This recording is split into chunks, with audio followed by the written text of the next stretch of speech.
Hey, what's up and hello? This is the Chris Nicole bringing you my views on life, love, and the world of entertainment through my eyes. A good afternoon, good evening, good morning, depending on what time you are watching this live. Hello, crew. Hope all is well. All right, we're about to get into another live about another interview. Hey, Nene. Hey, Yuli. Let me see who else is in the chat. Sorry, you guys, I'm late. I was trying to get a couple of those videos together. Jessica, you made it. Hello, hello, hello. Who else is in here? Let's see. All right. Oh gosh, y'all talk about some more stuff. Do I need to do a WTF weekly? Something else going on? But yeah, so we're gonna talk about Amanda Seales. Okay. A lot of us know Amanda Seales from a variety of different things. I don't remember her from her, I think, Disney or Nickelodeon days.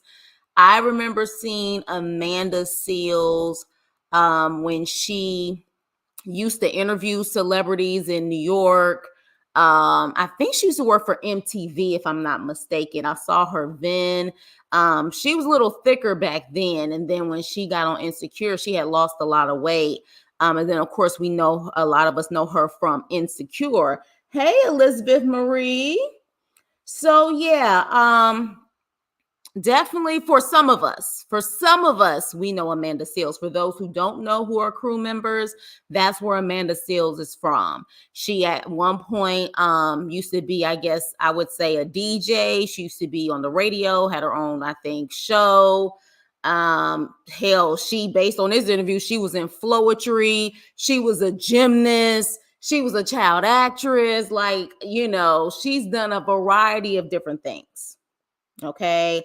And she was she on The View or was she on that other show? I don't think it was The View, The Talk. Yeah, she was on The Talk.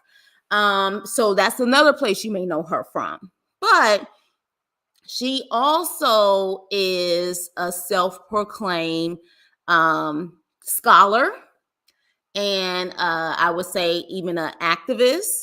She is definitely The Real. Okay, see, Lord have mercy. I don't watch these shows, you guys. We went from The View, The Talk, it's The Real. Thank you. The Real she was on. I didn't watch that show. But she's a self-proclaimed scholar, activist. She definitely, I will say this, for her to claim that she has kind of been outed when it comes to the industry and other places she's been in, she does have an impressive resume. Okay. She does have an impressive resume. For her to have gone through what she's gone through from her experiences, she still has been able to continue and push forward. Okay. So, one of the things that I can appreciate about Amanda, like I said in here, I see her, but I don't see her. I feel her, but I don't feel her. I understand her, but I don't understand her. I understand what it's like. I think as a Black woman, at least one time in our lives, we have felt outcasted or felt like the outsider or the loner, whether it was based on the experiences from our own people or from other people. I think we all can relate to that. I love the fact that even in certain parts of this interview, I could see her quirkiness. She is also a comedian. There were certain things where I kind of giggled because I was like, in my opinion, she was being funny. All of these emojis that I have on the thumbnail was pretty much all the faces that I was making during this 3-hour interview. And it was long, damn it. Shannon doesn't do short interviews. So I definitely can relate to her on that. I also can relate that we live in a sheep-like-minded society where people are followers. There's more followers, there's more sheep than there are leaders. And so I could see her in any environment where if one person doesn't like her, how they could easily rally other people behind them and create a narrative to make someone look like the bad person. And because we live in a sheep-minded type of mentality, people will rather hate you than love you or get to know you for themselves. They'll just go by what they hear, and they're just waiting to find anything wrong about you to try to say that person is right. You have people like that. On top of that, you have that definitely in an industry where it's all about you being liked or you having access to certain people so you can continue to work. So I could see how that narrative can happen with her in the industry, especially in an industry where people are not really bold to say things in your face.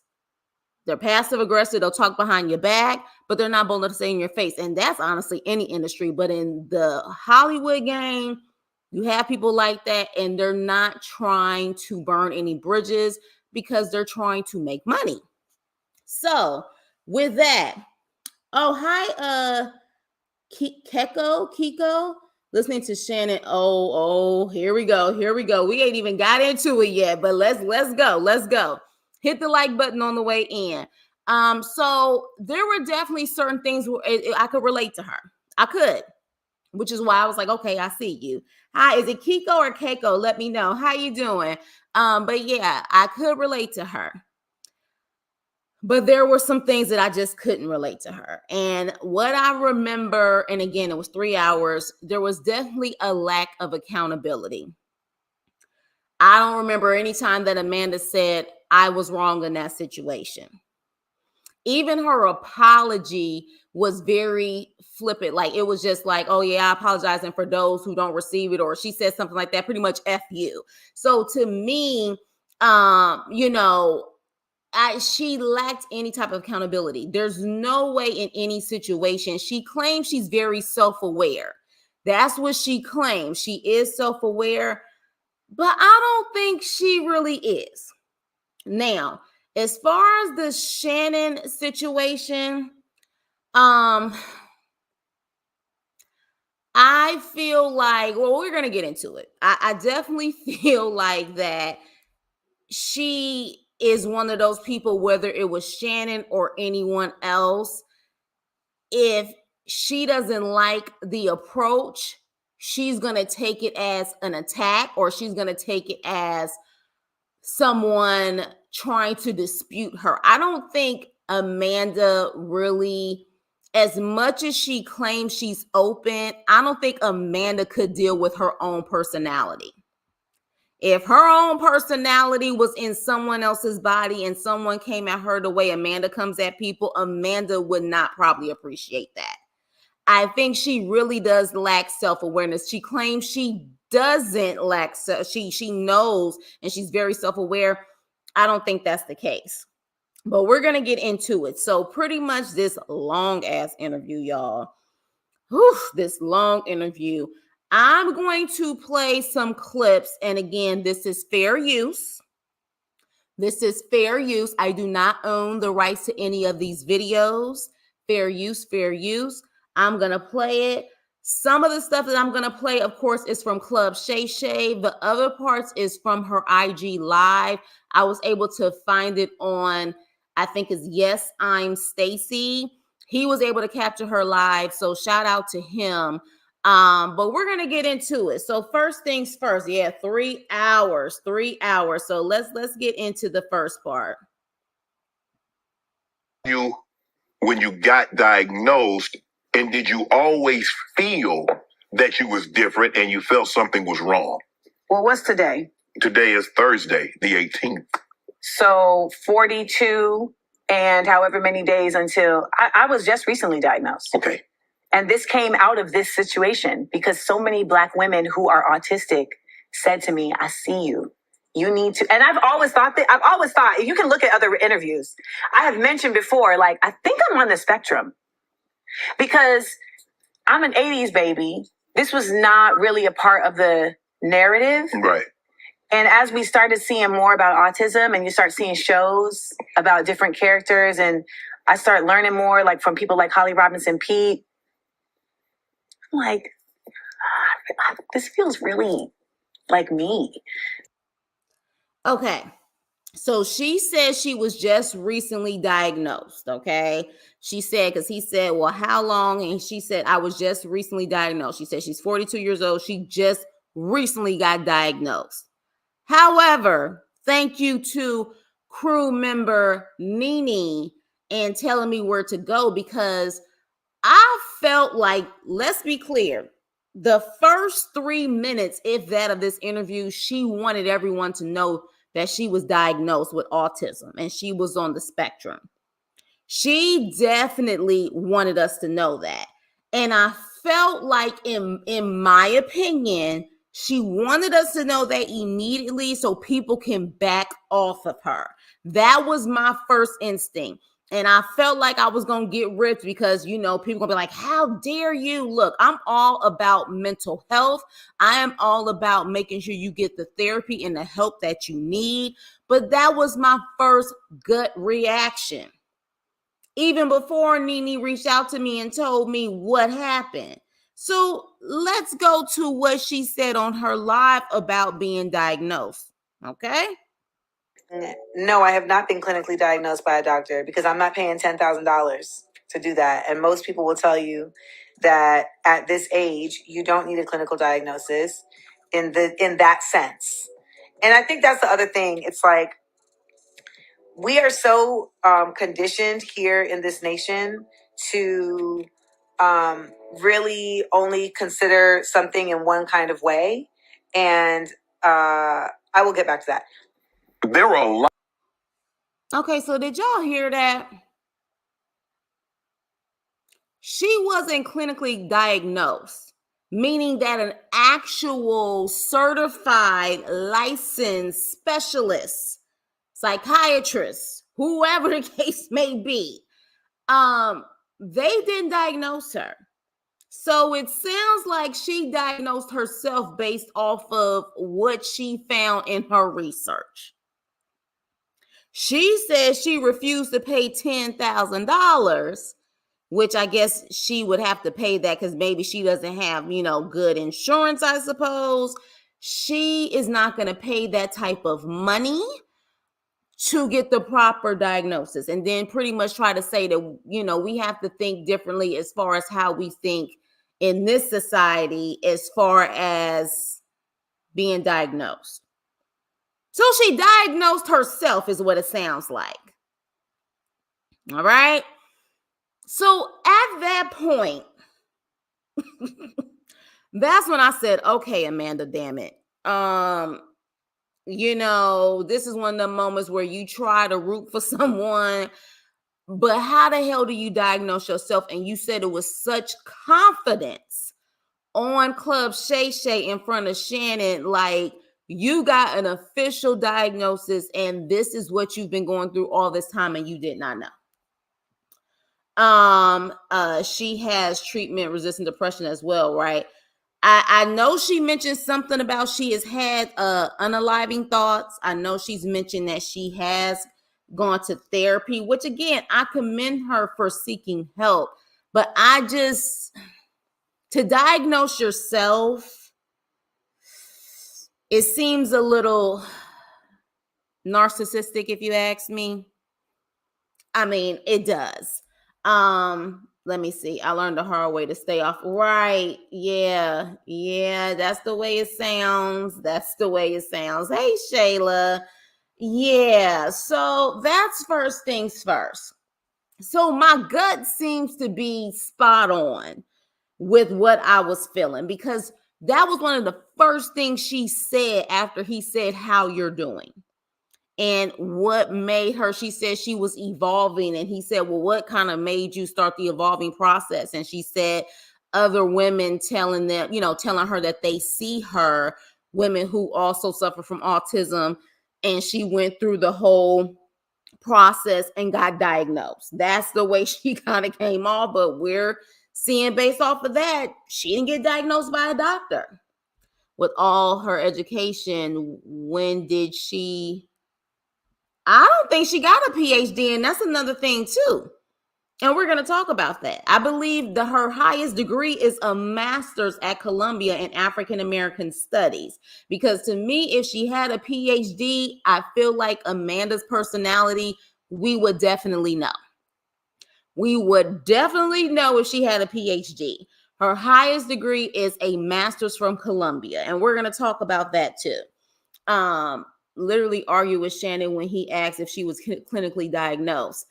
And I don't know if that was that. In my opinion, that part wasn't her arguing, but she definitely made it seem like it came off on Shannon's interview that she went through the proper treatment to get diagnosed by an actual professional. So that's that, yep, she got a master's degree. It's her highest degree at Columbia. If I had autism, I would be offended she used that to excuse her behavior. She may get people who may feel that way, but based on her behavior, from what I've seen, even with this interview alone, she's probably going to feel like she's attacked because they may say something to her. Who knows? But yeah, so with that was the first thing where I was just like, oh, damn, like we literally have her saying that she has this condition and she hasn't gone to a professional, and saying you don't have to, at her age, you don't have to go to a professional. Let me see. What you trying to say, Chris? I look at the DSM-5 and diagnosed myself with ADHD, had all the symptoms. Here's the thing. You can diagnose yourself all you want, but at the same time, don't you think that would have been something that she should have said in the interview? Don't you think that she should have said, if she's all about transparency, once people said that I see you and I think you're on the spectrum, I looked up information and I started looking at the patterns of things that I've gone through from my childhood to my adulthood, and I have officially diagnosed myself by having autism and I'm on the spectrum. Versus, she didn't say that though. She said she was diagnosed. And most people, when you hear someone say I was diagnosed, a lot of people are going to say or assume that you went to a medical professional to be diagnosed, to get the actual official results or to get tested or whatever the case may be. That's what I'm saying. She did not say that on Club Shay Shay. She didn't say it until she got on her IG Live. You feel what I'm saying? And let me know if you understand what I'm saying. I was conflicted about her personality, like when she called that black guy, asterisk Kiko, asterisk, certain words like the N-word, and he said I'm not and she didn't apologize immediately, so that wasn't being self-aware. Yeah, I mean, and yeah, we're gonna get into that part too, because we're gonna actually talk about the whole Issa Rae situation. No, it's okay. I know you guys can do it on purpose, but I just want to let you know, like curse words and stuff like that, and words like that, just to do asterisk. But yeah, so that's my thing.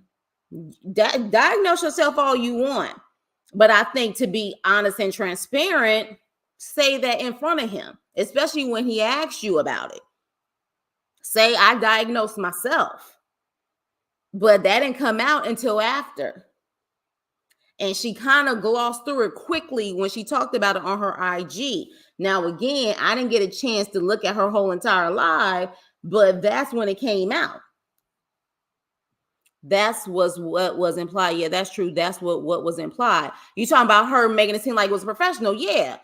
I'm not saying that you can't look at stuff and, pretty much say, look, this is all the symptoms. It's spot on. You know what I mean? But at the same time, she wasn't transparent in saying she diagnosed herself. Okay. So with that, she goes into that part, and then let's continue. A lot of parent-teacher conferences with you, huh? Yes, but not for what do you think they were about? Your excessive talking, maybe the doodling. Funnily enough, no. You know what the parent-teacher conferences were about? What? Amanda is sticking up for other kids in the class. Amanda is correcting me. Like I had a teacher, Miss Schwenk, who called a conference because she was talking about Aboriginal art. Mm-hmm. And she said that she stood in front of the class and said, you know, that the Aborigines are a Stone Age people. And I was like, ma'am, there are Aboriginals alive right now. Like they are a part of civilization. Like, what are you talking about? And she's like, well, no, you know, what I mean is that they've never advanced. And we're in a classroom in Orlando, Florida. So like, if we don't check this type of stuff, it's going to just continue. So I was that student. Like I was the kid who was always raising my hand and just wasn't easily appeased by simply just someone being an authority. Right. And I love this because when she called my mom and said, you know, I'd like to set a conference up because I have some complaints about Amanda. My mom said, well, you know, that's interesting because Amanda has some complaints about you. And so they came to the meeting. It was my mom and Mr. Wright and Miss Cersei. It's all Black people at Dr. Phillips High School in Orlando, Florida. And this lady.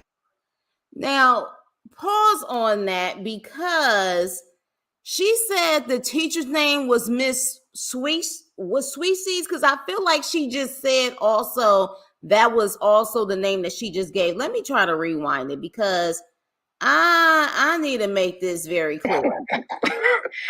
And so they came to the meeting. It was my mom and Mr. Wright and Miss Cersei. It's all Black people at Dr. Phillips High School. Now, Miss Cersei's, didn't she say that was the name of the teacher or was the name of the teacher different? Y'all let me know because I feel like that's the same name she gave as the teacher. But with that, let me continue. In Orlando, Florida. And this lady sat there and actually you and Mr. Wright had the same build. And Mr. Wright was like, all right, so, you know, we're here to discuss Amanda disrupting the class with her talking. And she was like, no, Amanda doesn't disrupt the class with her talking. She actually helps the other students out. He's like, oh, okay. So is it about her grades? And she's like, actually, no. One of her art pieces is featured in our exhibit at the library. And he's like, so what are we here for? And she's like, well, you know, she corrects me in front of the class. And these three Black people are like, here we go with this racist bullshit, you know, because that's really what it is. We're in Florida in the 80s and the 90s. And but let me ask you this. Okay. Do you think she would have felt equally as offended if a white kid, because I'm assuming this teacher was white, right? Mm-hmm. If a white child would have corrected her, I think most teachers would feel some type of way if a child corrects them. That's not for me to surmise. I'm just saying that my experience was this lady giving wrong information. Yeah. And I'm allowed to correct her. Now, this is the same lady who tried to accuse me of stealing. And when a white girl said, no, Amanda didn't steal it, I did. She was like, well, I think both of you need to go to the principal. Right. I'm in Orlando, Florida, which is a notoriously racist state, Florida, in the 90s. And I'm talking to you about a white woman who is speaking about Black people, indigenous people in a country where those same indigenous people have had all of their land taken from them by former criminals that were sent there from England. And she is calling them Stone Age people. And I, as a Black girl, the only Black girl in her class, am correcting her. But my thing is, you're right. She possibly misspoke or she didn't know. I guess my question to you is, why do you even feel compelled at this juncture in this interview? Why would you even feel compelled to try to... Because I'm not... Okay, so the reason why I was asking, because I thought she said something like Miss Swanky, and then I thought she also said it was Mr. Wright, her mom, and Miss Swanky, all three Black people. So I thought because at first I was like, so was she Black or was she not Black? But maybe she said a different name. But what Shannon said, in my opinion, was not trying to challenge her. What he said, especially us 60s, 70s, and 80s babies, understood that most of us were in households where you could not question an adult. And she pretty much just said, I have a right to correct you. You may have a right in your mind to correct her, but it is how you do it and when you do it. If you are doing it in front of the class, and if you gave some of just a little bit of the same energy you giving now with Shannon asking you that question, I could see how she could be offended. Hell, I remember so many times from parents to teachers to aunts when he says stay in the child's place, that was all the time. That was all the time. So to me, in this situation, he wasn't trying to defend her, in my opinion. He was giving a different perspective, which he has done in other interviews. He has. Now, I haven't watched all of his interviews, but he has a conversation with people. He's always engaging, and he even gives different perspectives, even with Cat Williams. When Cat Williams said that he had in his contract that Ricky Smiley had to wear a dress, he said, well, why the heck would you put that in your contract? He's always giving a different perspective. Doesn't mean he's trying to defend. He's asking a question. That's what I got from it. And you're talking about somebody whose parents bust them to the other side of town, myself, and was sometimes the only Black girl in class like her. And I understand racist teachers. I get it. But in that situation, even my mom would say, even if the teacher is wrong, it is when you approach the situation, how you approach the situation. You can sit up there and speak to that teacher after class. You can speak to that teacher and show them proof, whatever case it be, after class. But to do it in front of them, most adults are going to have an issue with that. That's what I got from this situation. But let me continue. Defending. But my thing is that what I'm trying to say, most adults, when kids correct them or speak, feel some type of way. This is not unique to a Black, white, or white, Black. Okay. That's all I'm saying. Okay. I'm sorry that you took it that way. But I remember when I was growing up, my grandparents and parents said, hey, kids, stay in your place. Adults are speaking. That's all. Maybe that didn't happen where you were from in Orlando, Florida. But where I grew up, when I grew up, kids did not correct adults. So I apologize if you thought it came off as combative. No problem. Now, you see how she just sat up there and shut down? I just don't think that she's aware. And I could see how she can rub people the wrong way, because she definitely has no problem tooting her own horn. And there's nothing wrong with that. She says she's intelligent. She's a scholar. She's very talented. You can be very intelligent book-wise, but part of being intelligent is also knowing how to read the room, read off of vibes, and be able to adjust and communicate with people.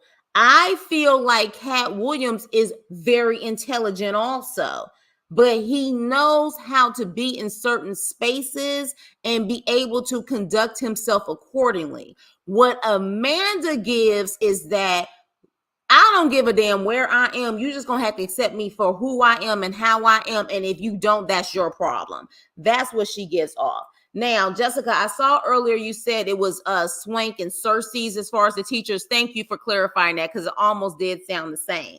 Now, to your point here, where you said that's the way her mom raised her, so maybe she didn't have the same experience like Shannon was trying to give. True, but here's how you handle that, Jessica. Well, one, she did mention in this interview that even her own family used to say, she's fresh, she's fresh, she's fresh. And her mom will say, that's just how Amanda is. So it's not like they also didn't say people who look like her didn't also imply that she is I would say maybe mouthy is what a lot of people used to say back in the day for her to be a child. So they called it fresh. But at the same time, to me, the way that this situation to me could have been handled better is when he said, well, do you think it was because no matter whether you was Black or white, because you was a child correcting her? She could have simply said, I see your point, but this was also the same teacher who previous to this or after this tried to accuse me of stealing and found out that a white girl stole. And even when the white girl admitted it, she still wanted me to go to the principal's office.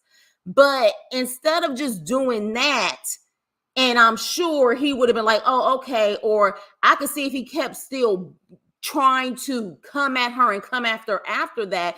It's always Amanda's approach that makes it difficult to want to have a conversation with her. You know what I mean? Like that was the thing. Like that, it always can be that she can handle things better, but she just feels like, I don't feel like this was an attack on her.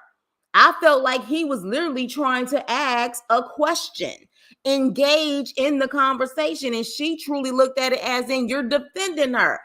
I didn't see it as defending at all. But that's me, though. But that's me.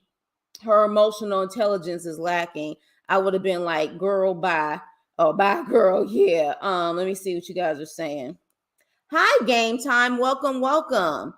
I agree. We behave differently. I grew up in church and you couldn't question adults, not even God back then. She lacked self-awareness. Yeah, that's the way a lot of us grew up. Yes, that part, stay out of grown folks' business. Yes, stay in the child's place. That was two things. Stay out of grown folks' business, stay in the child's place.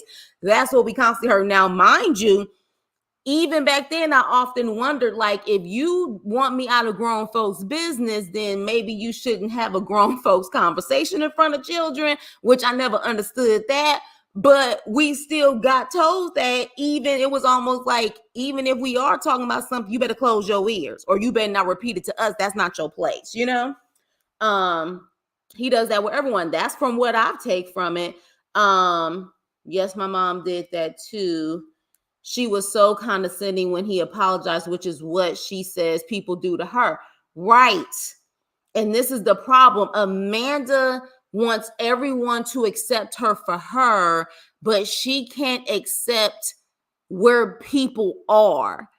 You know what I'm saying? She wants people to meet her where she is. She refuses to kind of, in my opinion, meet people where they are. That's the vibes I get from her. She doesn't like to be corrected. Yeah, and to me, it wasn't even a correction. He just asked her a question that she didn't like. And then it went downhill from there. She can be difficult to work with. She's not humble. She is more annoying because she acts like a know-it-all. That can land on others wrong. The way she looked at him, she was over. She did. And I didn't understand why. Well, she said she's always struggled with picking up on social cues or reading the room. And to me, that's more of what she needs to work on. She needs to work more because that's also a part of intelligence.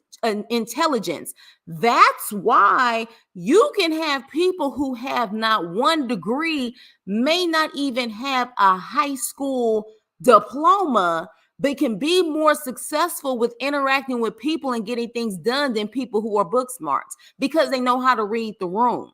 They know how to pick up on cues that she is showing, in my opinion, that she does not have. Hold on, I don't know why this is showing up. We got a podcast as a child. We got checked. Exactly. So with that, let's continue. Let's get into your acting. You've been at this game for a long time. You started. It's fascinating, truly. So as you said, you only did this for a year. You were big into gymnastics. You really like gymnastics and like child acting was kind of like a hobby. But do you look back on it or if you ever have, did you like ever want your own show when you were a child, or did you look back on it and say, "Man, maybe I could have"? Never. I never wanted my own show. I had a really fulfilling life. Yeah. You know, like I'm in gymnastics, I'm doing the child acting. I'm also, I'm thriving in academics. My mom's got me in like extracurricular programs. I get to travel with my aunt and, just do she married a white man. So we started doing white people activities. So now I'm doing scuba diving and skiing and shit. I'm in Colorado, I'm just getting a whole other experience. And, for all intents and purposes, and I just want to also just bring this to light for you because this is going to be a theme throughout this interview. Okay. I am a scholar of race. Okay. I'm not just someone who experiences it. Right. I'm a scholar. I'm an academic of race.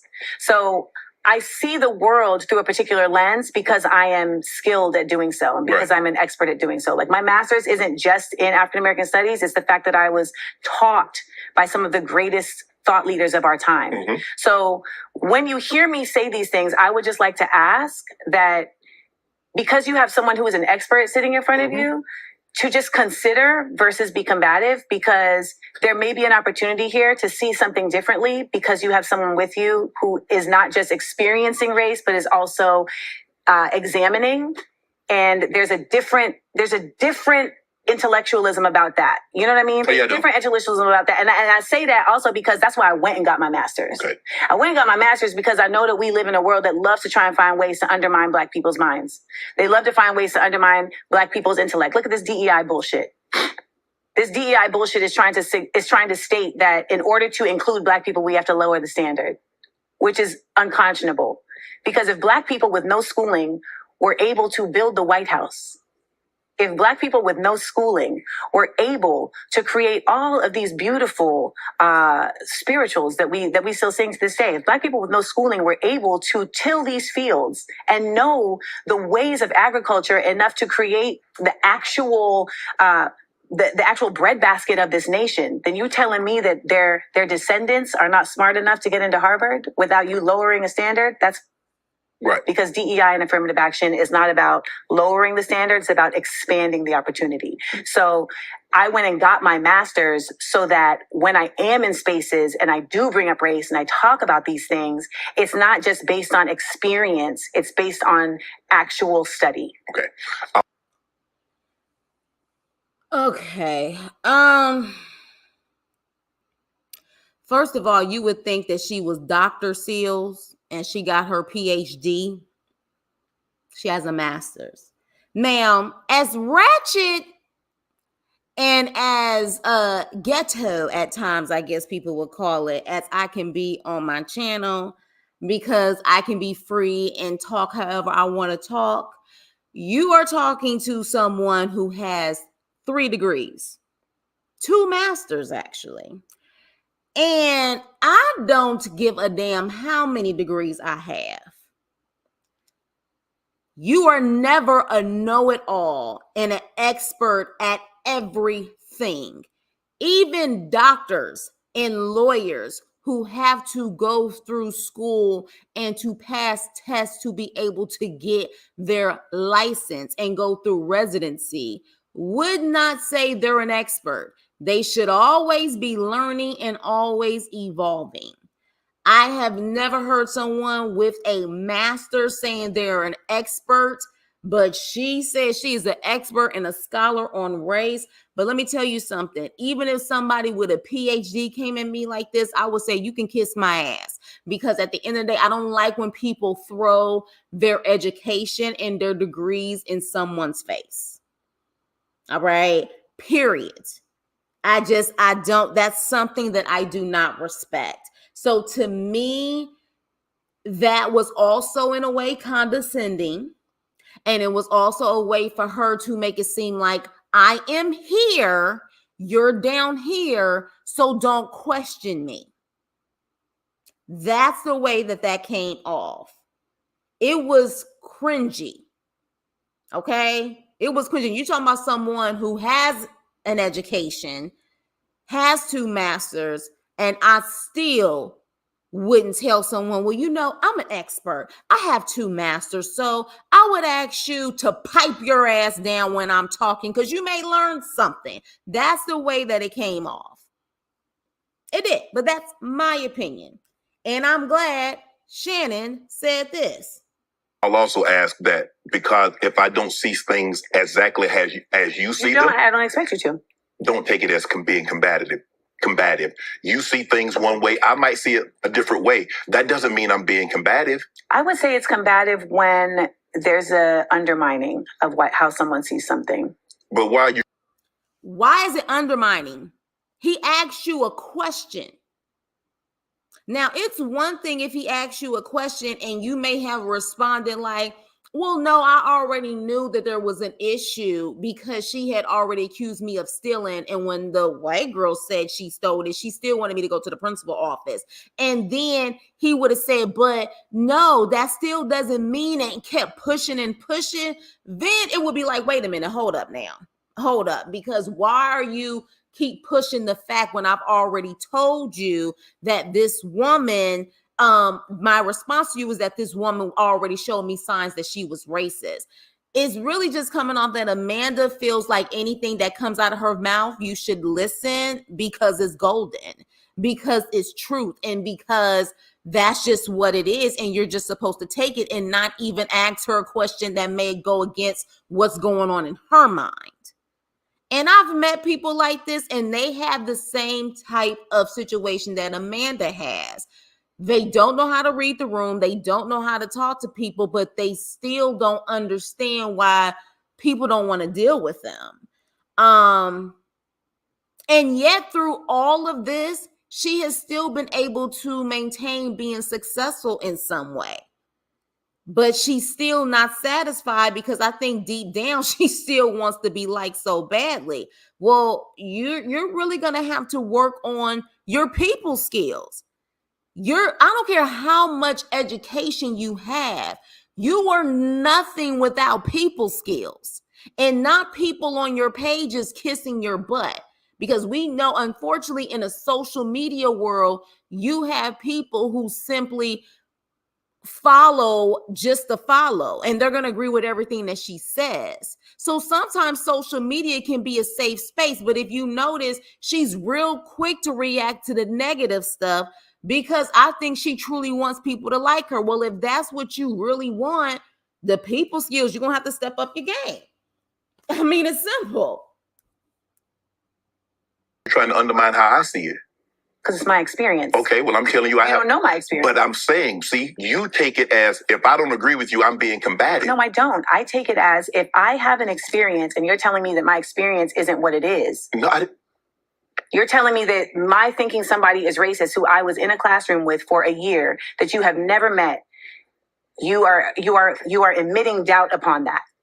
Because of your own experiences. No, I was talking about the teacher and you. Right. And I said, I believe based on my experience, and a lot of people is that kids correct an adult, right, no matter what society it is frowned upon. That's what I was saying. Okay. You took it as that I'm trying to minimize your experience and say, well, I'm defending her when I wasn't. Okay. I think there's something worth saying that could come off that way, and it should be something to consider. Well, see, again, you're going to consider it your way because you see things, like you said, you see things through your prism. Okay. I think it's fascinating to watch you accuse me of doing the thing that you're doing. No, fascinating. I think it's fascinating. This is your interview, so I won't interject what I think. But anyway, it's draining. She's real quick to point the finger, but she don't want to point that same finger to her. And see, this is exactly, oh yeah, Kiko, this is exactly what she wanted, Jessica. Easy, Chris. You know she's on the spectrum. According to who? Her? That's one of the first things that she said. That's why that was one of the first things she said in the interview. She wants people to back up because she's saying she's on the spectrum. People who are on the high end of the spectrum, they're very intelligent people. She said 50,000 times that she's very intelligent. So is she trying to imply because she has self-diagnosed herself saying she's on the high spectrum, she doesn't know how to gain people skills? Because if that's the case, then I would like to know what job can you possibly do where you can still continue to make money and you don't have to work with people. You know what I mean? But I like to your point, Jessica, I think that's why she said it. She said it so people can back off of her. That's why she said it, in my opinion. She's the pro-black version of Tamar Braxton. If I can be honest, and she will probably hate this, but you know who she remind me of? She the pro-black version of Candace Owens. and a Tamar Braxton, but she is the pro-black version of Candace Owens. Candace Owens is also very intellectual. She's very intelligent, very book smart, but she don't pick up on cues. To me, she doesn't. And I say Candace Owens, she's not always wrong, just like Amanda's not always wrong. Amanda does say some very, very positive things as far as the black community and how we can come together. So I don't even I don't follow Amanda like that, but there's certain times where I'm like, when she's right, she's right. But when she's wrong, she's wrong. Just like all of us. None of us are 100% right in life. None of us. She doesn't understand how to process the information she's retained. You ever had someone too smart for their own good, meaning she has information but don't have the links to connect it to people? Yeah. And so they come off very like her. Like I have dealt with people like that, and they also come off very entitled. I had someone like that where literally, if you had a difference of opinion, she would jump down your throat. If she didn't agree with something that you post on your social media page, she would jump down your throat. And literally, when I finally had enough of all of that, and I was just like, you know what, you just gonna have to get out of my personal space, because you were just constantly on some BS with always trying to throw your opinions and your beliefs on people. She was really entitled, and even had the nerve to try to say, she had read something for me. I forgot what she read for me, but she was like, I hope I would get credit for that. You ain't never done nothing for me, and I took time to read your stuff. And I was like, well, you know what, Heffa? You can kiss my ass, because if you are that type of person where you feel like because you read something for me and gave your opinion on a situation, and now you feel like you can constantly attack me for what I put on my page or my opinion, and when I decide to step away from you, now you want to throw stuff in my face, you can go somewhere. That's the way Amanda reminds me. She reminds me of that person where even when someone gently backs up and kind of want to separate themselves because there's always something with them, she won't let it go. That's the vibe she gives me. You see how Shannon's attitude changed. Yeah, he was getting annoyed with her. When you don't have them links that connect the information she has. She tends to just run on with information without being able to pace herself. Yeah. You know what? I agree. I always dislike when people say I'm such a nice person, I'm a really nice person, or I'm very smart. Why do you have to tell it? Show exactly. But I also think that comes from her insecurity. Oh my gosh, I'm so glad. I was just saying earlier, brother, I was too busy trying to get this live going, and I thought I had deleted all of my moderators because I was trying to add a moderator, but I see that you still got your wrench. Whoo, I rock with Amanda. She's the type of person you either like her or not, but you have to know how to deal. But the thing is, she doesn't have that mentality, you either like her or not, because she gets upset, so upset when people have opinions on her that she doesn't like. She's so upset. She literally went on a rampage about it. Anytime somebody says something she typically doesn't like, she goes on a rampage about it. That's not someone who's like, you either like me or you don't, and she's nonchalant. She cares what people think about her. So that's what it is. If you care that much, you know what I'm saying, then you got to adjust to a certain extent. No one's telling you to change completely who you are, but damn, you can't. So I think someone said it. You can't be a line stepper or whatever the case may be and be sensitive. And I think that's just what it is. I'm always right. Speak for yourself, ma'am. With her, and it has to be in doses. I think she does think she knows it all, and she only feels like is on her level or smarter, and gets offended when someone she feels is beneath her questions her. And right. And how are you for the people if, again, you want everybody to rise up to your standards, but you're not willing to meet them where they are, to teach them in a very respectful way, like they're your brother or sister? You can't be about your people and you're willing to down your people who may have questions because they may simply not understand. You know what I mean? Teeth don't come in late with that foolishness. Yes, that part. Literally was typing the same thing. Don't do me. Y'all are straight up twins sometimes, I swear. She said she doesn't even know Candace Owens, refused to talk to her. Well, she remind me of the pro-black Candace Owens. She remind, because has Candace Owens ever apologized for anything that she said or done? So, I mean, hey, now sis, you know I ain't going nowhere. Top flight security and peace. No, I was trying to add a moderator and cleared out my whole moderator list. And I was like, oh crap. Like I said that literally before the live, but I guess because I didn't save it, you were still saved. But I was like, whew. So I'm glad it did not save that I deleted everyone. I see you still have your wrench. So yeah. So that's her thing. And also, let's go here.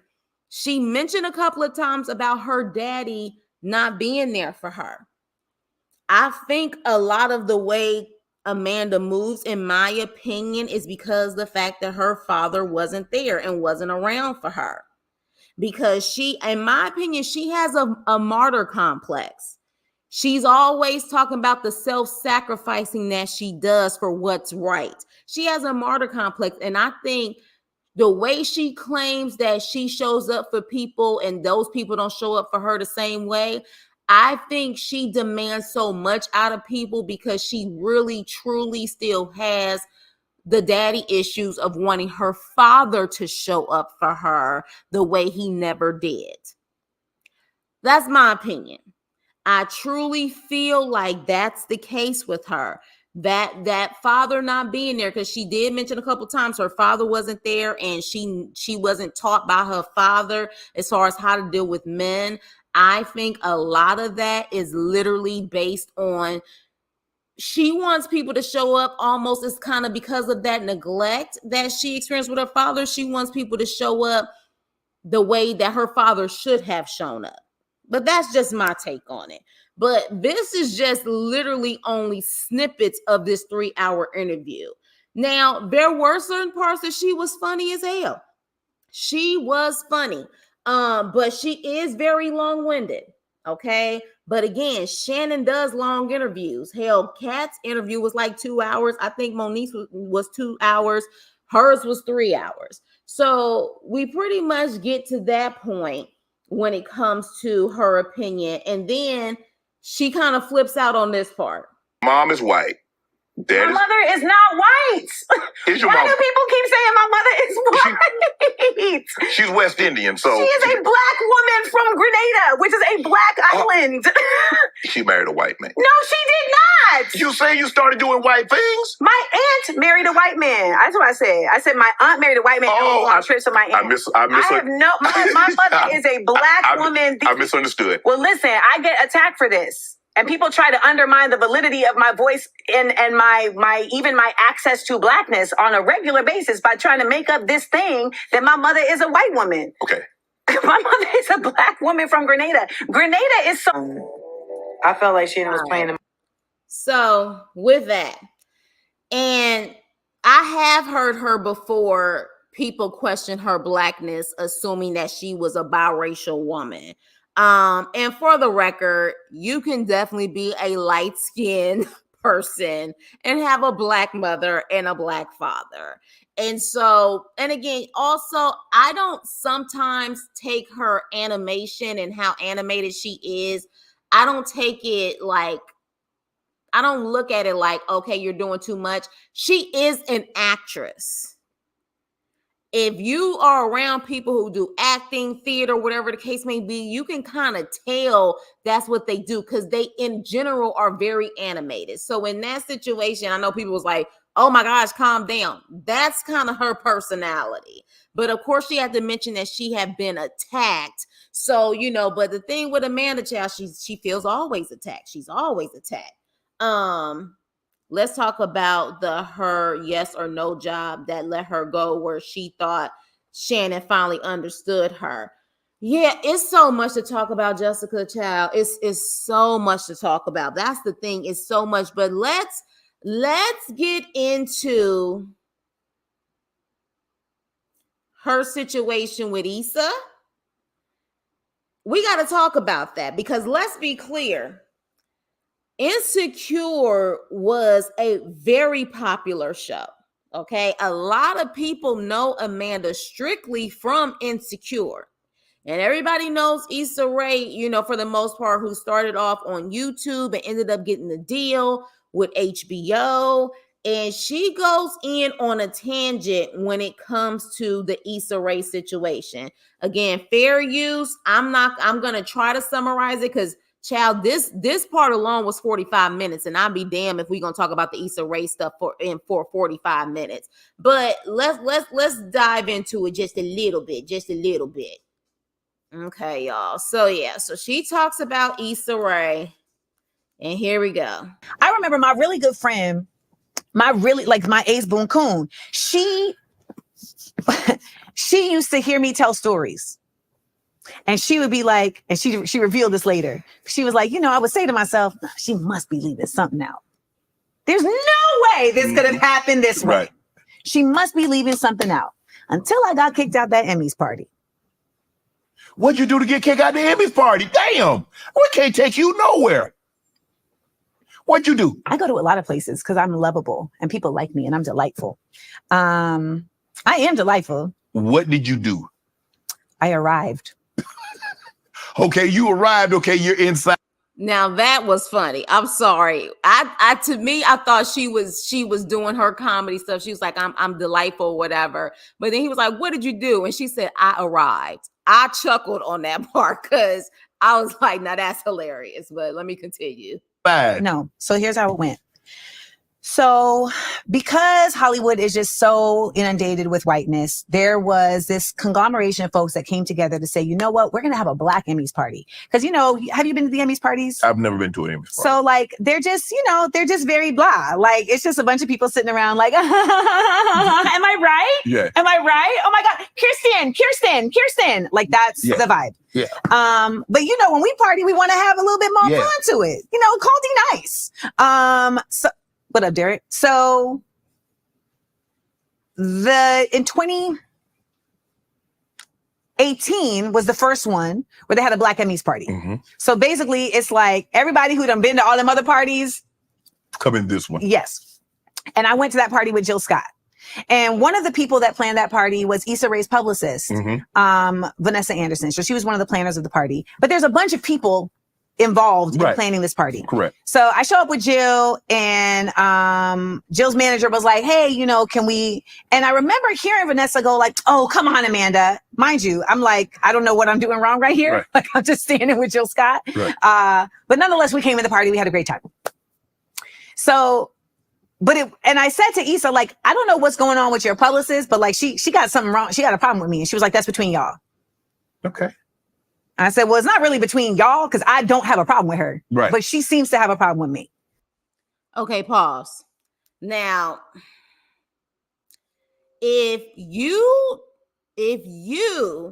have never spoke to this girl outside of her being Issa Rae's publicist, my gut is maybe, just maybe, Issa has vented to this publicist. And instead of the publicist staying in her professional zone and whatever stayed between her and Issa, she made it her problem. If she claims she's never dealt with this publicist. But let Issa tell it, I ain't got nothing to do with that. But to a certain extent, I understand Amanda in this situation. If I'm on your show and you're the EP and you are the head person of this show, and that is your publicist and one of your employees from the show and your publicist are having some type of issue, it's not just between us because it can kind of affect your business as well. But with that being said, let me continue. And she was like, that's none of my business. Okay. So now next year is 2019. And it was interesting because in 2018, it was packed like a dick in front of that place. In 2019, there was like nobody there. But I was at the HBO party and every Black person I saw, I would tell them, make sure you go to the Black Emmys party because I am about creating community and I want us to be together. Right. So I pull up with my homegirl, Kathia, and Kendrick Sampson, who's on Insecure. You know the show where I don't have any friends? Yeah. So I pull up with Kendrick Sampson. So we get to the door, and I learned later that she just is white passing, but this is a Mexican girl, but like she looked like a white girl. Okay. So she at the door for Emmy's what kind of party? Emmy's black party. There you go. So she tells us, you can go in, you can go in, you can't go in. Now I think she's talking to my friend because my friend is a realtor. Right. And she says, no, you can't go in. And I said, well, why can't I go in? She says, you're just on the list to not be able to go in. Now, I had also been invited to this party directly by Jesse Williams. Right. So Jesse Williams had texted me and said, please come to the Black Emmys party. Right. Okay. So I'm like, all right, I'm gonna come to the Black Emmys party. Yeah, of course. Like that's what I am about. So I come to the party and I'm like, okay, why am I not being let in? Kendrick says, I'm going to go look. I'm going to go look around and see why you're not being let in. Well, baby, I'm not standing outside no party. Right. So I head out. But then I'm stopped by this brother, Joey Harris, who works with Janet Jackson. Joey's like one of these people who's just always, his disposition is just always like. Okay, let me sum up this part. I'm going to fast forward. Pretty much we find out that the publicist is apparently the reason why she could not get into the party. Okay. And even though she had people who were connected in the business telling her, absolutely not, you're coming into this party. When she got into the party, apparently this publicist sticked like 4 security guards on her to remove her from the party. Okay. So this is pretty much in a nutshell what happened at this Emmy party. So let me try to fast forward this because she long-winded. Look around and I see nobody coming to my aid. All these agents and people that I see around. Now, none of them are Insecure. None of them are the actors from Insecure. But there's people whose faces I still remember. And they will not get a hug in a party either. I just refused somebody a hug the other day for this. And I realized, like, you got to go. So we walk outside and the security guard says to me, I'm so sorry. Like, I'm just doing my job. And I said, I feel you, but you have to ask yourself, is it worth doing a job that makes you go against your moral compass? And he was like, dang. So I hope he left that job because he could tell that he was mixed up in some bullshit. So we're in a back alley, like waiting for a car, and I'm crying because this feels like, I've been humiliated and I didn't do nothing. And that was the night that me and my homegirl became super, like that became my sister because she was like, when you would tell me that shit would happen to you, I would think she must be keeping something out. Right. But I literally just watched you do nothing. You literally just came somewhere you were invited. Right. And even though you tried to leave, multiple people said, no, you belong here. Multiple people. Another person on this team said, you belong here, so I'm bringing you in here. And then when I tell the story on my Instagram and on my podcast, it ends up getting turned into this whole other thing of you don't belong here. Amanda Seales doesn't belong here. And that's the thing, that's a narrative that has come about. Like, that's I don't been perpetuated. Yes, I don't belong in these places. And what ended up happening 2 days later is that I got a call from Issa. And she called me and said, hey, I heard what happened this weekend. I just want you to know I have nothing to do with it. Would you be willing to talk to Vanessa? No, I tried to talk to Vanessa at the party. She 2 days too late. Okay. I don't know, y'all. And again, I rocks with Issa. I totally respect Issa and how she came from YouTube and created a lane for her in Hollywood where Hollywood was knocking on her door. Respect her down. But the fact that she called her to say, hey, I ain't got nothing to do with it, tells me to a certain extent she may have something to do with it. She may have knew that it was going to go down and she wasn't going to get invited into the party. Now, apparently the publicist helped with the party, but if I'm the publicist of Issa Rae, And I know that possibly causing this type of friction where I am going to embarrass one of her castmates that she hired, by the way, one of her castmates, I'm going to embarrass her by not letting her into a party where everybody else from Insecure is in. Like, that's going to cause a rift, and it should cause a rift with your boss that employs you. So the fact that she just did that and didn't care what the response was to Issa, my gut tells me Issa knew. Or hell, maybe Issa even told her, don't bring her ass in here. But of course, she doesn't want to say that. She's going to put it on the publicist. I don't know. But to me, if I'm the publicist of Issa Rae, I'm not about to tell somebody on her show, you can't come in and this is just my doing. And Issa don't have nothing to do with it, because I'm not trying to get fired from Issa. I mean, that's my opinion.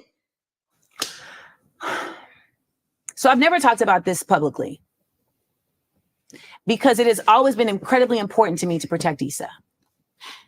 Because I know that Issa is doing something within this business that so few people get to do. Mm-hmm. And it's not something I desire to do. Like, I'm not interested in getting $100 million production deal. Like, that's not a life that I want for myself. But I know that her role is very important. And so I've always protected Issa.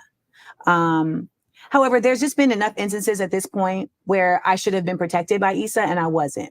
And one of my biggest problems that we have discussed several times in this interview is that I think people are going to show up for me the way I show up for them. Mm-hmm. And now it's at a point where my protecting of Issa has become turned on to me and something that people are using against me. There's a whole narrative that is completely false that people keep spinning. They keep saying, that I'm this mean girl on this set, that I harmed these people on this set. I just want to point out something very basic. How can I be a mean girl on a set that ain't my set?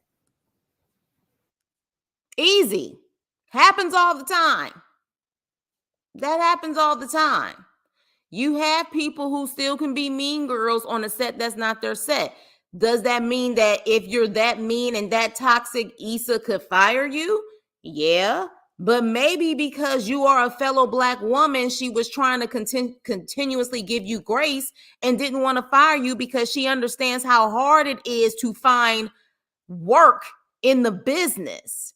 So maybe that was the case. And you being a very popular character on the show, an actress on the show, maybe that's why. But yeah, I could still see you being a mean girl on a set that's not your set. And Issa didn't want to fire you. How? It's your show. You are my boss. I don't even have the capacity to be the mean girl here. Right. Because you can fire me. So there's no way for me to be a mean girl in this situation. And I know some people that may buck up against like the confirmation bias that they've created, but it simply is the truth. When I got to that show, I had a show on Issa's website on YouTube. I had my show Get Your Life. And when it came out on her YouTube, unfortunately, the press picked it up as Issa Rae's new show. Right. But she didn't do anything except put it on her site. Like, right. I put all my money into it. I wrote it. I starred in it, etc. Mm-hmm. And so I said, hey, would you mind, tweeting to correct this? And she just wouldn't. She wouldn't promote any of the shows, and I just felt like that was unfortunate, but it didn't change my view of her character. Like, it just let me know, like, okay, this is how she do business. Now, if that is the case, I would kind of probably look at Issa a certain way, because maybe in her mind, just using her platform, she felt like was enough. But one thing I will say is, sometimes in this business, sometimes in the Hollywood game, I've seen it 50,000 times before, especially with your own. It is about them continuing to stay on top. They don't necessarily want you to grow as fast as them. In her mind, maybe, hey, I gave you the platform. That's all. I'm not about to do the extra stuff because I'm not trying to promote you. You promote yourself. But again, is that community? I don't think so. I see nothing wrong with, if you're going to put on your platform, you feel confident enough for it to be on your platform, then simply shout it out. or let them know, written by, directed by, produced by Amanda, you go girl, or whatever. But again, maybe maybe, that's how Issa get down, but I don't think that's good business as far as Black community is concerned, because the industry in general doesn't have that many Black people in top positions. But let me see. You think being warm and welcoming is performative, so of course you probably give Mean Girl vibes. Interesting that she would hold her tongue for her boss but not her teacher. Good point, Jessica. Good point. And Nene agrees. Good point. Good point. Hey, Chris, Issa's Nigerian. They hate African American women on the low. Oh, are we going there? Are we going there? What is it? ADOS FBA versus Black immigrants? Uh-oh. Well, here's the thing. I don't want to say that, because there were other African American actresses and actors on the show. They haven't said anything bad about Issa. And could there be a situation where they don't want to say anything because they don't want to, burn any bridges? But it seems, based on what I've seen and what I've heard, in my opinion, the main problem was Amanda, not anyone else.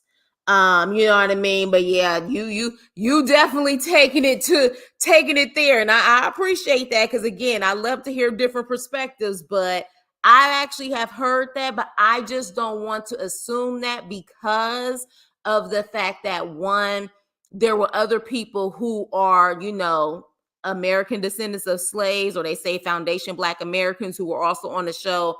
They didn't have a problem. And that is also behind the scenes and also in front of the camera.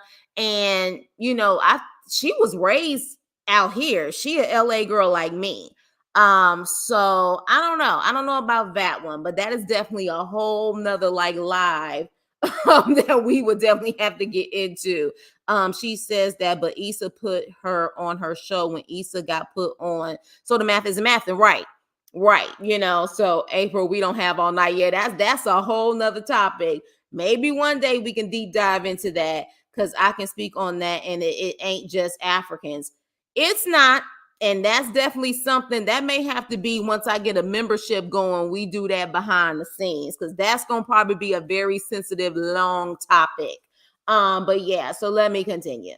But yes, I do agree that if I'm going to be a leader as far as being, Black and hiring Black people, if I'm going to put something on my platform, that means I believe in it enough to have it on my platform. So why not promote the people that you have on your platform? So I would have to agree somewhat with that. This is her truth.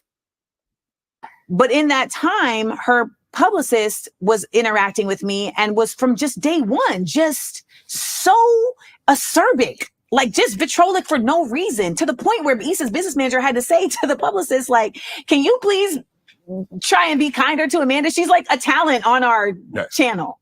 You have no reason why she would treat you, behave. So she don't ever know.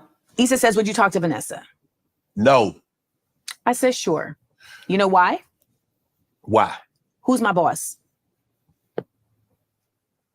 Who's my boss in this situation? Well, Issa's the boss. And where do I have to go back to work? Insecure. So what's the game you talked about? You had to play the game. But hold on. But there was a situation earlier, Amanda, where she said, that ain't my business. Y'all need to handle that. Now she wants you to talk to her. You're good at math. You good at math, Sharp. Shannon Sharp. I'm just saying, because you can't spell Sharpton without Sharp now. So okay, So I take the call. You should have said, I want to meet face to face. I want to look a woman. I like to look a person. My feelings were hurt.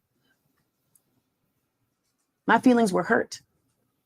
I just got assaulted in a party for Black. And that's another thing with her.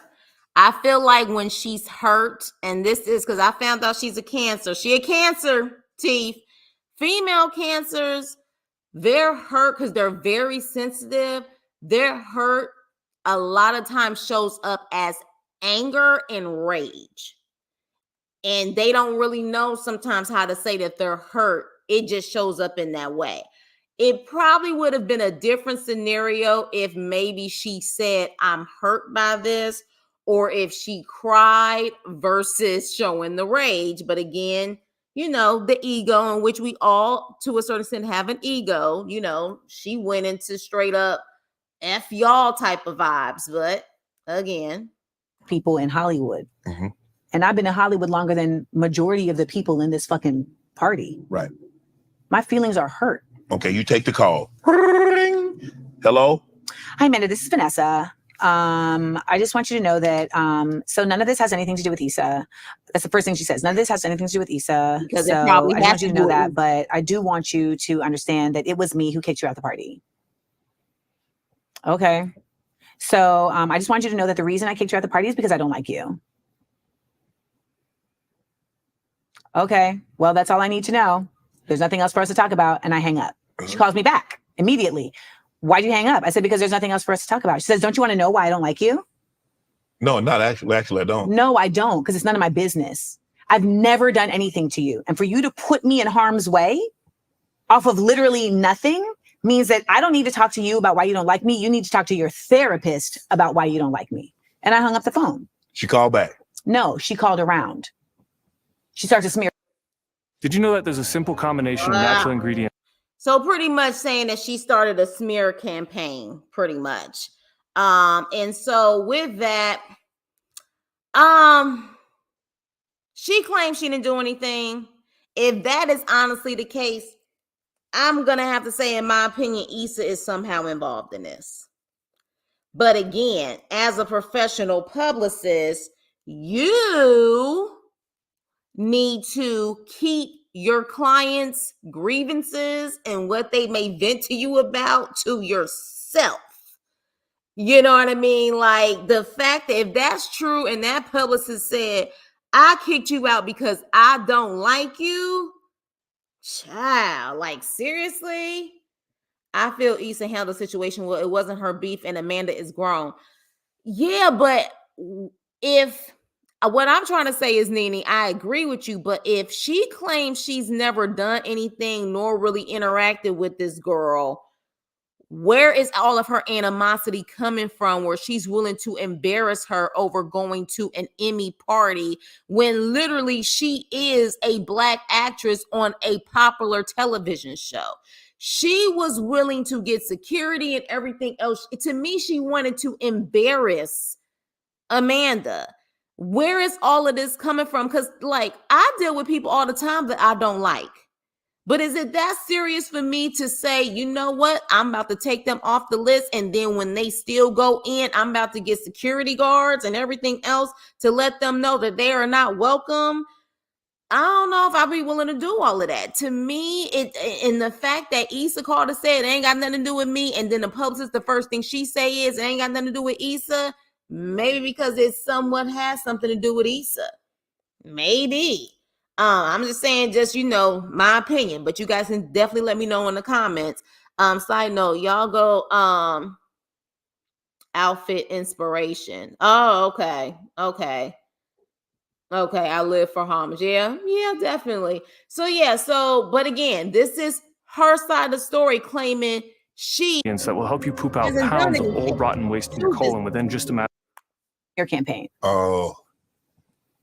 So this whole time, your boss, and I don't do the gossip thing. So have you ever had a conversation with Issa about this situation, about her publicist?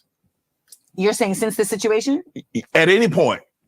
Well, I mean, I had that one time where I said to you. Yeah, and she said, well, that y'all need to work that out. That ain't got nothing to do with me. So now after this conversation with the publicist, and I get off the phone, I start getting word that she is going around to the different publications and different people because it starts coming back to me. Mm-hmm. And she's going around saying that I was in danger of getting fired from Insecure, which honestly, I don't even know if that was true or not, but I had never That had never been brought to my attention. She starts going around saying that I got in a fight at the party. She starts going around saying that I peed on the floor at the party. What are you, a puppy? I mean, I got to move it to the side. Yeah. Like, what are we talking about? So let me ask you this. So, well, now, I feel like I'm going to answer your question. Okay. So Issa then calls me again and says, hey, I just want to know if this is going to be a problem on set. Because now this is going on for 2 weeks. Mm-hmm. And this going viral, earlier in the conversation, you were like, why do you? Now, see, I didn't know this. So did she say this in this long 3-hour interview? She said that her and the publicist got into it at the same event the prior year. Did she say that? Because the way she's making it seem, I don't know when she said that, but the way she's making it seem on this particular Club Shay Shay interview, she don't understand what she did. She don't deal with this girl. So if that is the case, then yeah, it probably has nothing to do with Issa at all. So she said that on a Club Shay Shay interview. She said she got into it the prior year. You talk about maybe on a previous live or another interview. My thoughts is maybe the publicist is probably Issa friend, and you know how some people hate seeing their friends get talked to crazy and they say, you know, what their friends want. Yeah, possibly. But to literally do that to her at a party, to publicly embarrass her, I don't know. Because the thing is, in the Hollywood game, you may really hate someone, but that person can be literally a boss and get a multi-million-dollar deal the next day. So you got to be mindful how you treat people. And I'm sure she knows that as a publicist. I'm snubbed to other one who has personal friends with Amanda, and he has touched on them having a fallout. Oh, I'm subbed to other YouTube who was personal friends with Amanda, and he has touched on them having a fallout. Okay, so in other words, you're talking about the YouTube. So in other words, he has had a fallout with her also. And did he say some of the same things that we're talking about?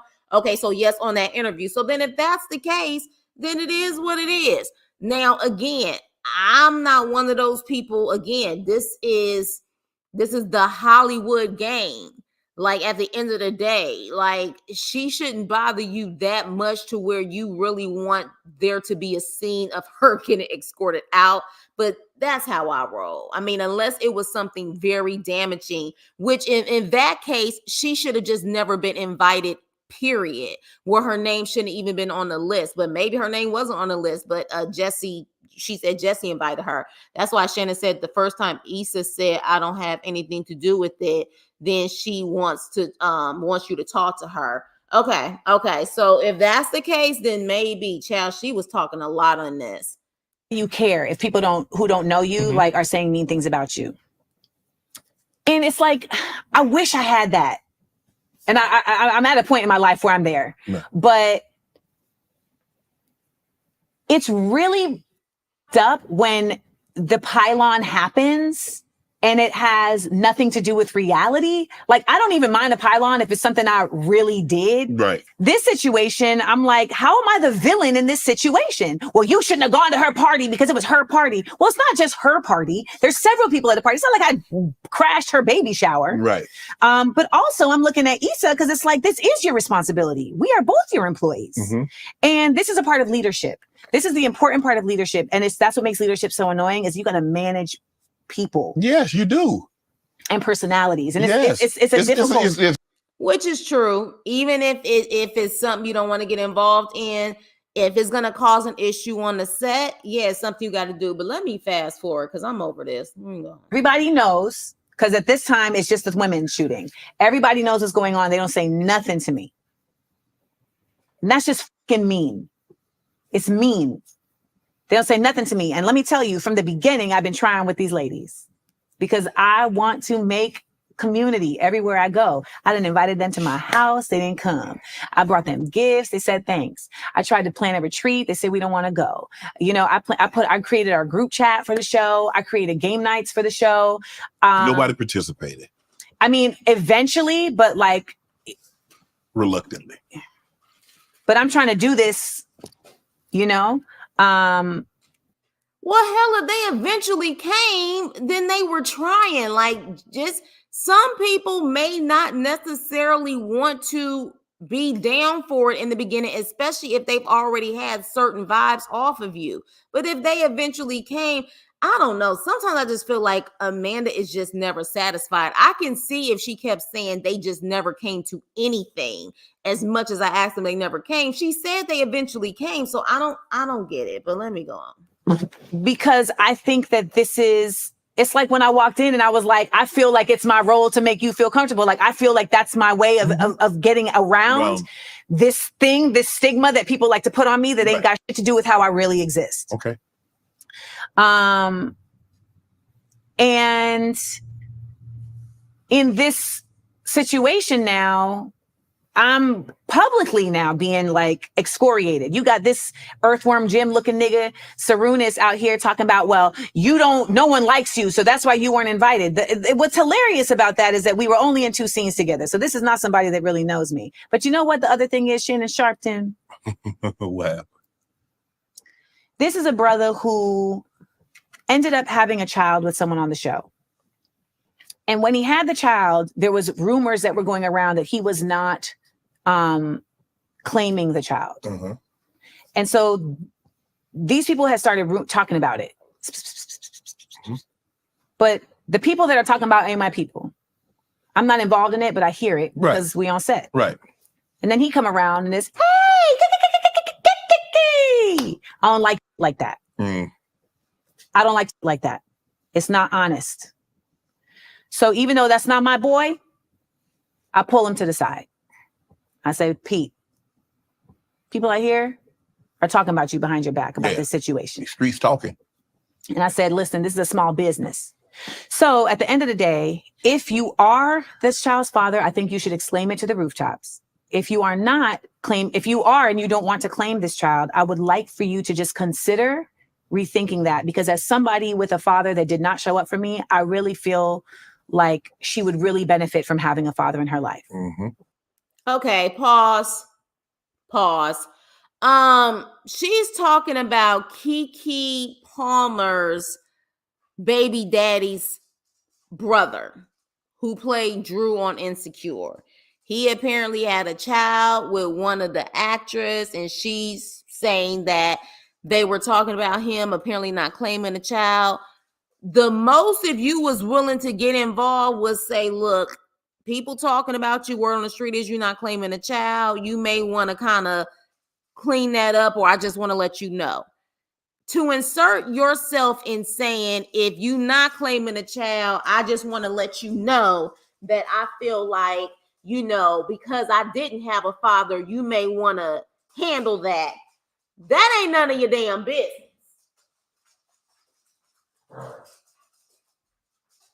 That is none of your business. Sorry, you guys. Of course, the dogs was about to start playing.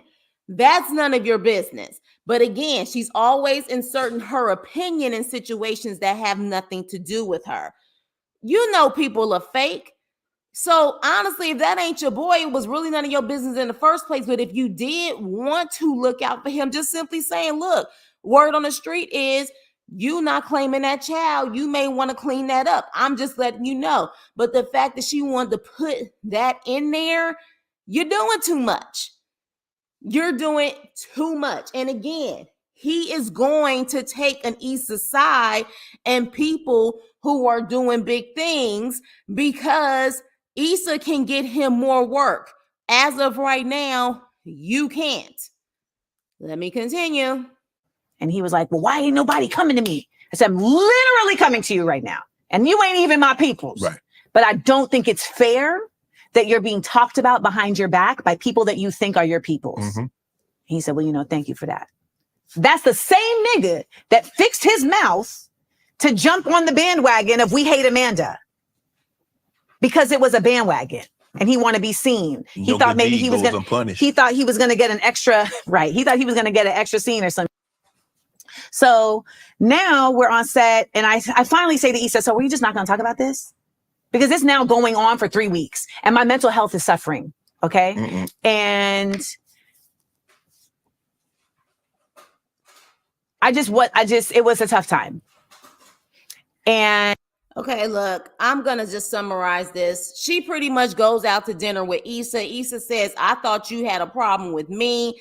And Amanda is like, I thought you had a problem with me. And Amanda keeps saying, why would I have a problem with you? Like, you created this character. You're the boss. Maybe the way Amanda comes off, Issa felt a vibe that maybe, you don't like me. I could see how Amanda can give off that vibe, and Issa may not be someone who likes to pull people aside and say, hey, what's going on? She just may not be that person. But for the most part, did they resolve it? No. She said season 5, Issa kept trying her, and she finally at that point just shut down, and I guess stopped talking to Issa. So clearly this is still not resolved. Okay? Like this is still not resolved in the situation. But yeah, so and then let me see what you guys are saying. Why would or not having a father make him want to care about his, and why do you care so much if it's not your business? Right. And see, this is the problem. She decided if you were going to insert yourself, just simply say, look, word on the street is people are thinking you're not taking care of that child. You may want to, just for reputation purposes, kind of clear that up. But the fact that she wanted to put her business in there about, since I didn't grow up with a father, that you doing too much. You're doing too much. You doing too much, Tamar. You're doing too much. Issa doesn't like confrontation. She said that before interviews. Then there it is. And again, to deal with someone who doesn't mind confrontation, even though she thinks it's not confrontation, but the way that she comes off, it can be very draining and you just don't want to deal with it. I can see why Issa just wouldn't want to deal with it. But with that being said, now, with all of that, okay, the problem is during this whole interview, I did not hear her say, I was wrong. I was wrong with the way that I handled this or the way that I handled that. And one of the main things that I wanted her to talk about, y'all remember this, right? Y'all know who this is? NFL player turned neurosurgeon, Myron. Y'all remember this story when it came to Amanda Seales? Please let me know in the chat or the comments. She decided to talk about how he hit her up apparently in the DM. And I guess apparently in her mind, some inappropriate things took place. He denied it. She came back explaining that she kind of stood on what she said. And then she also tried to imply that several women came to her, and she wasn't going to name any names, about having some of the same experiences that she had. And she called him out by name. Everybody was saying, you wrong, girl. Unless you got real receipts, you are dealing with a black man who went from the NFL to being a neurosurgeon, one of our tops. Now, don't get me wrong. Let me make this very clear. Just because he's a neurosurgeon, just because he has accomplished amazing things, does not mean that he don't have certain issues. I'm not saying that. What I'm saying is, if you are going to say things like this, you better have receipts, especially when you are about community and about building up Black people. That was not a moment of building. And interesting enough, in that 3-hour interview, I don't remember this being brought up.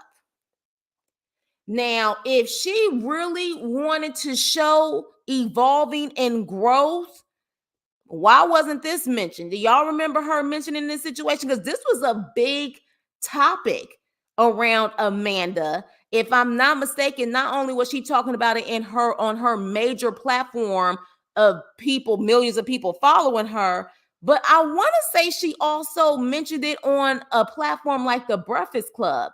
And again, in my opinion, allegedly, I feel like she talked about this on the Breakfast Club too. Okay. So she did Myron dirty. A lot of people felt like that. If I remember correctly, no other women came out even after everyone else got exposed. No one came forward. Exactly. She claims She claims that there were women who came to her and told her some of the same experiences that she felt with Myron, but none of them decided to step forward and say, Amanda is right. Interesting, right? Right. So I'm guessing she didn't have no receipts. I don't remember her posting any receipts. Do you guys remember her posting any receipts? This was just her and what she was saying coming out of her mouth. But clearly, based on what we're hearing, she feels like if it comes out of her mouth, that is the receipt, because she feels like her truth is the truth. But again, if you are self-aware and you can admit your flaws and everything else, this would have been a moment to say, okay, she's growing, she's evolving. Even if you feel there was something inappropriate, you could have said, look, I get it. And if those women aren't willing to step forward, I shouldn't have spoke for them, because I shouldn't have. Again, she always says, I always fight for people and stand up for people, and I want them to do the same for me. That would have been a moment, if they wasn't willing to speak their truth, that was a moment that unless you are providing receipts that I can show, I'm not going to say anything. But she decided to do that and talk about her experience. And to me, in my opinion, it just came off of her and her ego. That was, in my opinion, what it was. Hey, May, how are you? She did what, Nene? She did what? Showed receipts? Are you saying she did show receipts? She could have showed the DMs without showing names. She could have. And she honestly could have showed the DMs that he gave her too, because I don't even think she showed those DMs, did she? But again, it's been so long ago, and I was looking it up and I couldn't really find that much. But I don't even think she showed the receipts that she claimed he sent her in her DMs. And for those who are here, welcome to the Chris Nicole channel. Please hit the like button on the way in. But yeah, I would have loved to have heard her take on the situation and some type of apology. Because to me, it was unfair. It was so unfair to talk about this man with no receipts attached to it. But again, if someone can show me proofs of the receipts, please let me know. So she did. I thought she did. So she spoke on her huge platform, as well as the Breakfast Club, which at that time, they were even more popular than they are now. That's when the Breakfast Club was popping. They were number one in radio. Now, why would she do that on Shannon Sharp's show? She doesn't feel like he's on her level. But you know why it would have been good to do that? First of all, I don't think she thinks a lot of people are on her level. But you know why? Because guess what Shannon Sharp used to do? Play football. I'm sure he's aware of who Myron is. I'm sure that would have been the perfect place for her to sit up there and do that, because he has a lot of people, athletes who watch him and athletes that come on. That would have been the perfect place to actually say, I'm sorry, or, X, Y, and Z. That would have been a perfect place for her to do it. But that's my opinion on the situation. So after all of this, does she really thank Shannon for giving her the platform? Does she say great things about Shannon? Hell no, she don't. She decides to talk to people on her very popular IG page, which again has over 2 million people. She decides to say this. And he eventually turned the corner, but my voice and my even my access to blackness on a regular basis by trying to make up this thing that my mother is a white woman. Okay. My mother is a black woman from Grenada. Grenada is so. I felt like Shannon was playing in my face, and he eventually turned the corner, but then at the end of the interview, like he just, like, I don't know, just kind of like chilling. Me and Shannon were flirting. Ma'am, if you don't get all the way out of here with that bullshit, please don't insult me. And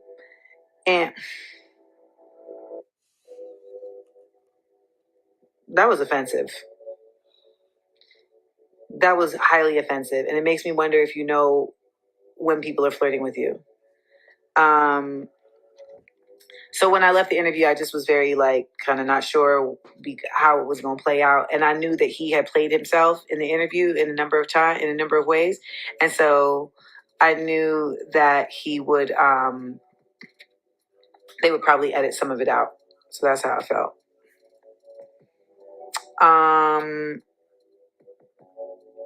Have you seen his prior interviews? He's very welcoming and bubbly. The door is open. Folks talk uninterrupted. He allows them to be a safe space. The producer told me I would be in a safe space and told me, I would be supported. So that's what I expected. He didn't behave with me like he has not behaved with anybody else like he did with me. So that's why I did the interview. I don't agree with that. Okay, now mind you though, I have not looked at all Shannon Sharp interviews. I have looked at Kat's, I've looked at Monique's, I've even looked at what's his name? Marshawn Lynch. I've looked at his, I've looked at a couple interviews. To me, he handles his interviews the same way. He's getting better with asking questions because a lot of people hated the fact that he just let people go and wouldn't question it. But even when he doesn't understand why people do certain things, he does speak up. So I don't necessarily agree with that. I really don't agree with her saying that he treated her totally different from his other guests. Unless you guys who really have a very non-biased mind and not is like a Amanda Stan. If you guys can show me examples, by all means, let me know. But I just feel like she's doing a little too much playing a victim right now, because I feel like the way he conducted hers now, he had to defend himself more in this interview because she kept saying that he was defending the teacher and that she's a scholar, so he needs to pretty much listen and look at another perspective, and he felt like he had to defend herself. Now, interesting enough, I want to say Shannon is a Cancer, she's a Cancer. So neither one of them was going to back down, and both of them really kind of wanted to get the last word. But as far as her saying, I felt like he was playing in my face and he treated me differently than his other guests, I don't believe that. But y'all let me know what y'all think. Okay. Any other questions? You know what? I don't feel like it showed so it's weird when we talk about like truth, right? Like, so yes, like I got to speak honestly about certain things, but I don't feel like it showed my truth because it showed me in defense mode. And I don't exist in defense mode. So it put me on my heels a little bit, where I felt like I had to just kind of do a lot more explaining, and it was a bit exhausting, like mentally. So just like the Okay. If you are about community and you're a scholar, which typically when you say you're a scholar, you're about teaching, you can't have the impatience with people when you have to explain things. Again, everybody's not going to have your mindset. And if you have self-diagnosed yourself as having autism, you definitely don't think the way a lot of other people think. So the reality is, when you're in this type of situation and you want to be this activist and be about community, you have to understand that there may be people that you have to explain a little bit more to. And if you get that exhausted, then maybe you're not that scholar that you think you are, because with scholar being a teacher and teaching people, it's also about having patience. And she doesn't seem to have it. She also claims that they edited the hell out of her interview. I'm going to assume a lot of the interviews are edited. When you really think about it, I'm sure there was a lot of cuts in even Kat's interview, Monique's interview. They just don't do the whole entire interview. They have to make edits. I had to really like kind of manage the interview, and that's really different. Now it's beautiful, like when you get to do interviews where you really get to just be like, you feel like you're liberated in the conversation. And to be honest, when I did the Jason Lee interview, like that's how I felt. Like the Jason Lee interview just felt really, I mean, like he's gonna throw some messiness at you, but he didn't press you on it, and it just didn't feel like I was having to, really use like all of my syntax, like all of my synapse to like navigate. But nonetheless, and I feel like something I learned from watching it was that I have a tendency to, like my mom is very pessimistic. Like she'll always go the negative route. And I saw it play out on the episode because there were times where. Okay, let me help me understand, Jessica. You're saying she didn't like that he challenged her on the racism thing. She didn't like when he questioned her about the spectrum thing, like asking her, is she sure? And she's like, are you serious? There was a part, and again, it was over 3 hours. There was a part in that interview where he questioned her being on the spectrum. I thought he said, how long or whatever the case may be did you know this? Did he question if she actually was on the spectrum or not? Please clear that up for me, because I don't remember that part. You wouldn't do this to anyone else, and now he thinks her mom is white, so yeah, she probably thought he was playing her face. Now on that situation, when he said that, you have I think a white parent or whatever, and she was saying, no, my aunt married a white man, he did apologize for that. But I guess maybe, like you guys are saying, she's really fair skinned or whatever. So a lot of people, he's not the only one, I guess, who has assumed she has a white parent. But to me, she cleared that up. But let me know if he kind of questioned if she was on the spectrum or not. I didn't hear that. I didn't hear him say, like, are you sure? Or anything like that. I think he was more like, how long have you known you were different? You know what I'm saying? So Shannon has conversations, not interviews. You want to interview, go to Gail or Oprah. True. They had to edit 7 hours down to 3 hours because she's long-winded. Right. Hey, India, Amanda is exhausting. She is always playing victim. She asked if she was clinically diagnosed. That to me is a valid question. And then now we done found out she's not clinically diagnosed. So now it's like, you know what I mean? Like, to me, that's a valid question. I wouldn't necessarily ask that question because I guess I would assume that when someone says they're diagnosed, they went to a professional. That's what I would assume. But now that she said that she hasn't been clinically diagnosed, I guess now I even got a question like, oh, okay, did you go to an actual doctor? But again, I guess for me, I don't care enough for me to be asking people that question. But I guess if I'm interviewing someone, I don't see that being a bad question to ask. That's me though. I think her and Issa Rae are mean. Oh, you think Issa Rae is mean? Interesting. I haven't heard that. Please feel free to tell me why you feel that way, India. He said just because you're gifted. Oh, okay. I see at the bottom, gifted doesn't mean you're on the spectrum, or just because your mind works differently, that doesn't mean that you're on the spectrum.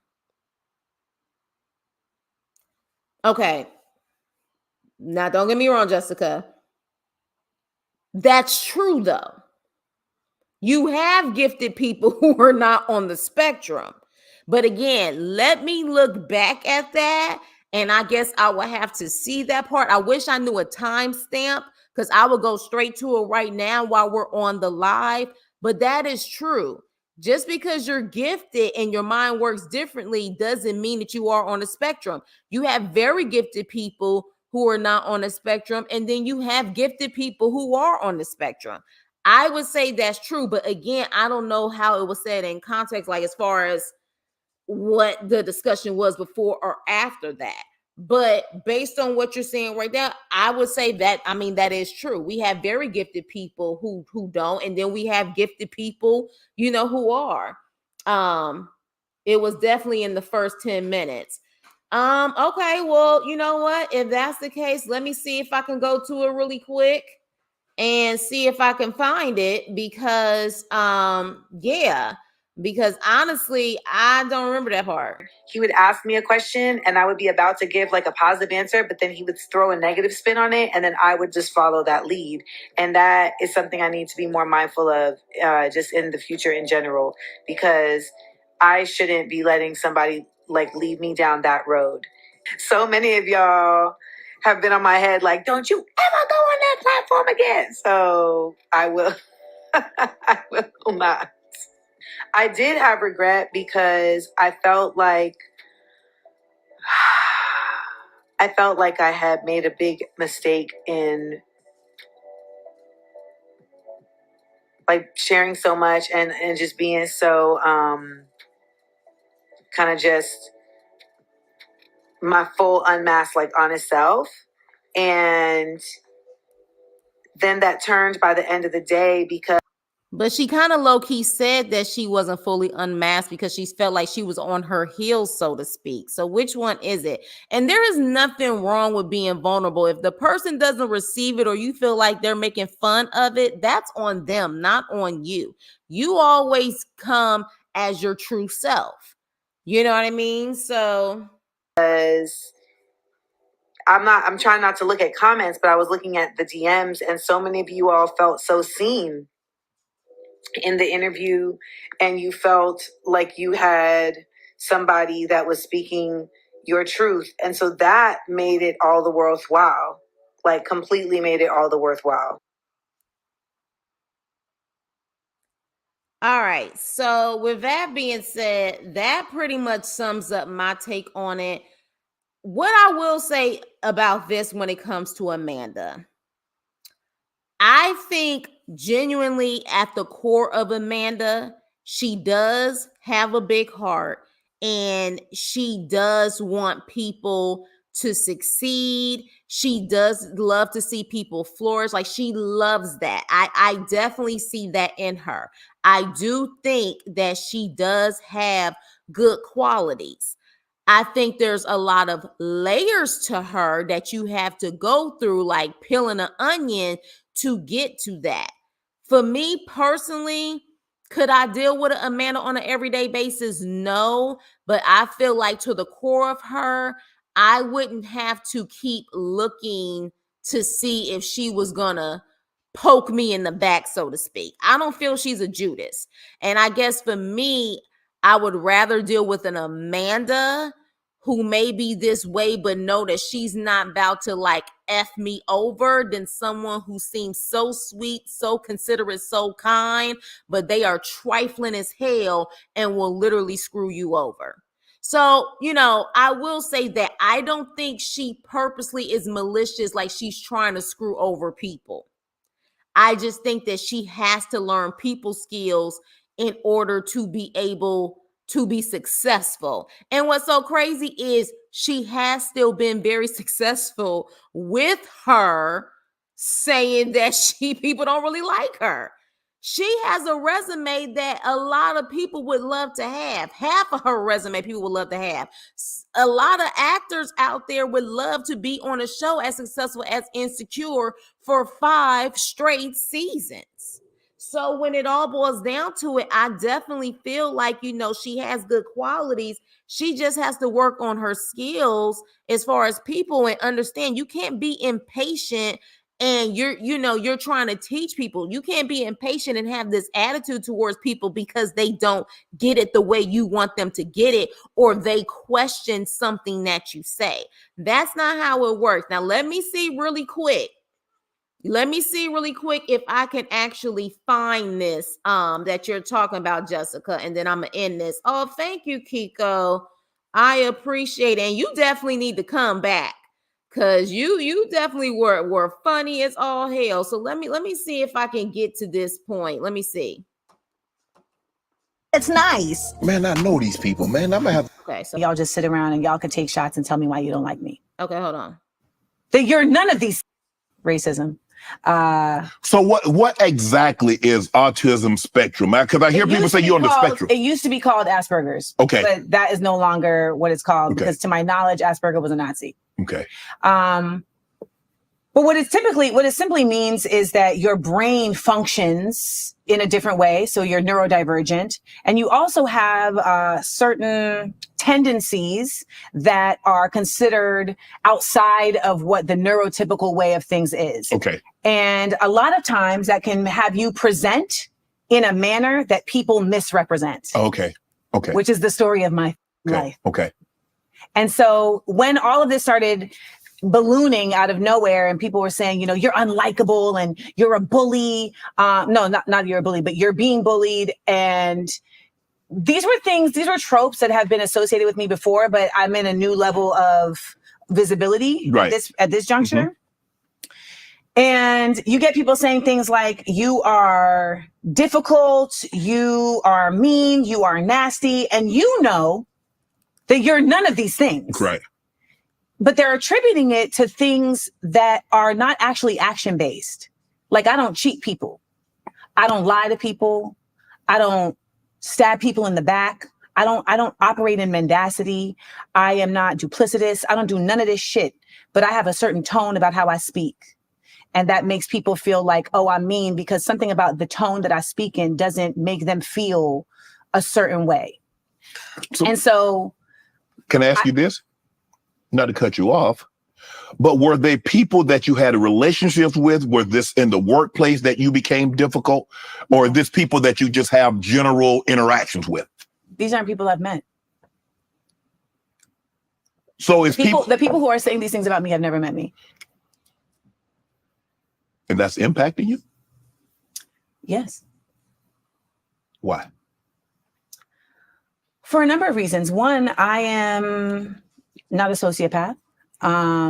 Two, it is actually a part of being autistic that you are very, very, very sensitive to what people think about you because you are always keenly aware that you are an alien.